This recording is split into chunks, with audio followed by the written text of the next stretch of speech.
तारीख 12 जुलाई साल 2022 और जगह मध्य प्रदेश में रीवा का अतरेला इलाका।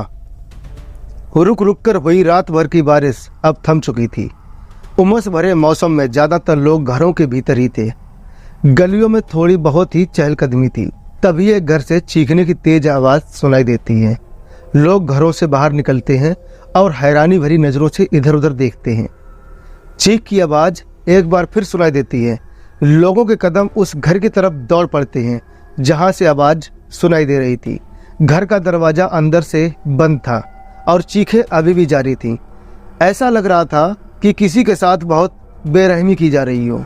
पड़ोस के कुछ लोग दरवाज़ा खटखटाते हैं, लेकिन काफ़ी देर इंतजार करने के बाद भी कुंडी नहीं खुलती। तब तक कुछ लोग पुलिस के पास फ़ोन घुमा देते हैं। कुछ ही देर में इलाका सायरन की आवाज़ से गूंज उठता है। खाकी वर्दी वाले अपनी गाड़ी से उतरते हैं और दरवाज़ा पीटते हुए आवाज़ लगाते हैं। कुछ देर इंतजार करने के बाद दरवाज़ा तोड़ दिया जाता है। जैसे ही घर के अंदर पुलिस वालों के कदम पड़ते हैं, हर किसी की आंखें फटी की फटी रह जाती हैं। सामने एक महिला खून से लथपथ पड़ी थी। उसके शरीर का कोई हिस्सा ऐसा नहीं था जहां से खून ना बह रहा हो। आंगन में भी दूर दूर तक खून के छींटे पड़े थे। माहौल में एक गहरा सन्नाटा पसर जाता है। तभी पुलिस की नज़र चंद कदम की दूरी पर खड़ी एक दूसरी महिला पर पड़ती है। उसके हाथ में एक हंसिया था जिससे अभी भी खून की बूंदें टपक रही थीं। सर से पांव तक उसके शरीर पर खून के निशान थे। पुलिस को समझते देर नहीं लगती कि आंगन में पड़ी महिला को इसी दूसरी औरत ने हाशिए से लहूलुहान किया है। तुरंत घायल महिला को एम्बुलेंस में डालकर अस्पताल पहुंचाया जाता है, लेकिन डॉक्टर बताते हैं कि वो दम तोड़ चुकी है। इधर पुलिस उस दूसरी महिला को गिरफ्तार कर लेती है। पूछताछ होती है तो एक ऐसी खौफनाक कहानी से पर्दा उठता है जिसे सुनकर लोगों का कलेजा कांप जाता है। जिस महिला का कत्ल हुआ उसका नाम था सरोज कौल। सरोज ने कुछ साल पहले ही अपने बेटे की शादी कंचन कौल नाम की लड़की से कराई थी। घर में सब खुश थे। परिवार में नई बहू आई थी।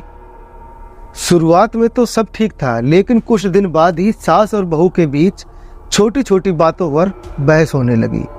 ये बहस इस कदर बढ़ी कि ऐसा कोई दिन नहीं जाता था जब पड़ोस के लोग सास बहू के बीच झगड़े की आवाज़ ना सुनते थे। 12 जुलाई को भी दोनों के बीच किसी बात को लेकर जबरदस्त झगड़ा हुआ। उस दिन कंचन का पति किसी काम से बाहर गया हुआ था।